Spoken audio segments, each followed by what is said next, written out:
जय हिंद। आप देख रहे हैं बाहु एक्सप्रेस और मैं हूं आपके साथ राजेंद्र रैना। इस समय की जो बड़ी खबर आ रही है आपको बता दूं कि सीमावर्ती जिला पुंछ सेक्टर से सीमावर्ती क्षेत्र से एक बड़ी मात्रा में जो घुसपैठ का जो प्रयास पाकिस्तान की ओर से पाक प्रायोजित आतंकवाद की ओर से जो पुंछ सेक्टर से भारतीय सीमा में के अंदर आने का जो प्रयास एक बार आतंकवादियों द्वारा बीती रात्रि को किया गया था, उसे भारतीय सेना द्वारा नाकामयाब कर दिया गया। और इस वक्त की जो बड़ी खबर आपको बता दूं कि एक आधिकारिक पुष्टि के तहत, एक प्रशासनिक अधिकारी द्वारा दी गई जानकारी के तहत 2-3 सितंबर की मध्य रात्रि को भारी हथियारों से लैस पाकिस्तानी आतंकवादियों का एक समूह जैसे ही पुंछ सेक्टर से घुसपैठ करने के प्रयास के लिए सीमावर्ती क्षेत्र पुंछ के सीमावर्ती अग्रिम चौकियों से जैसे ही वह भारतीय सीमा में जैसे ही आतंकवादी दल ने घुसने की कोशिश की, तो इस घुसपैठ को चुनौती देते हुए भारतीय सेना द्वारा उसे विफल कर दिया गया। आपको बता दें कि भारी गोलाबारी जो कि पाकिस्तान सेना की ओर से शुरू कर दी गई और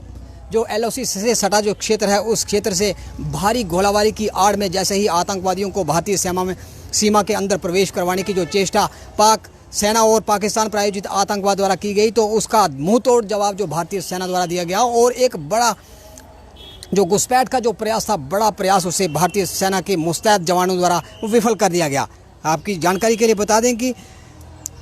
ये पहाड़ी क्षेत्र और दुर्गम पहाड़ी क्षेत्र उबड़ खबड़ वाले इलाके से अंडरग्राउंड होने के कारण आतंकवादी संपर्क तोड़ने में कामयाब रहे और अंधेरे की आड़ में पाकिस्तान के कब्जे वाले जम्मू कश्मीर की ओर वापस भागने में वह आतंकवादी कामयाब रहे। यानी कि आपको बता दें कि भारतीय सेना के मुस्तैद जवानों द्वारा जब इस घुसपैठ का मुंहतोड़ जवाब दिया गया और घोरी जो पाकिस्तान की ओर से गोलीबारी की गई थी, उसका मुंहतोड़ जवाब जब भारतीय सेना की ओर से मुस्तैदी से दिया गया, तो बौखलाए पाकिस्तानी प्रायोजित आतंकवादी जो घुसपैठ के लिए सीमा से प्रवेश कर भारतीय सीमा के अंदर दाखिल होने का जो प्रयास कर रहे थे, वह पुनः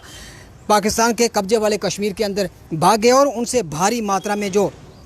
उनके साथ सामान था, वह सामान वहीं पर वह छोड़कर आतंकवादी वहां से भाग निकले। मुठभेड़ स्थल की जब गहनता से तलाशी ली गई, तो आतंकवादियों द्वारा छोड़े गए भारी मात्रा में प्रशासनिक स्टोर बरामद किए गए, जिनमें कपड़े, डिब्बाबंद खाद्य पदार्थ और पाकिस्तानी चिन्हों वाली दवाएं और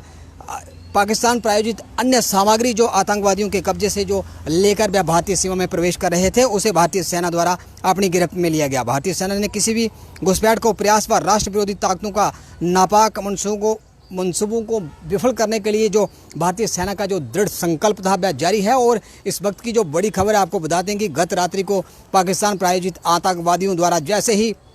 पुंछ सेक्टर की अग्रिम चौकियों से जैसे ही भारतीय सीमा में प्रवेश करने का जो उन्होंने आतंकवादियों ने प्रयास किया, उसे भारतीय सेना के जाबाज सिपाहियों द्वारा मुंहतोड़ जवाब दिया गया और ये एक घुसपैठ का बड़ा जो प्रयास था, उसे विफल कर दिया गया। पाक प्रायोजित आतंकवादी हमेशा से ही भारतीय सीमा के अंदर प्रवेश कर भारतीय जो सेना के ठिकाने हैं उनको निशाना बनाते हैं, अथवा जहां पर जो भी राष्ट्रीय विचारधारा के जो लोग हैं, जो राष्ट्रीय तिरंगा उठाने वाले और भारत माता की जो जय बोलने वाला जो समाज है, उसको हमेशा से ही आतंकवाद अपने निशाने पर रखता है। लेकिन ये बड़ा प्रयास, जो आतंकवाद का जो बड़ा प्रयास भारतीय सेना ने इस समय पुंछ सेक्टर से विफल कर दिया गया और पाकिस्तान प्रायोजित आतंकवादी पुनः अपनी सीमा के अंदर भाग निकले। ये इस वक्त की जो बड़ी खबर थी, आप तक हमने पहुंचाने का प्रयास किया। आप यूं ही देखते रहें बाहु express. Video journalist Sachin Raina के साथ सुंदरवनी से मैं राजेंद्र रैना।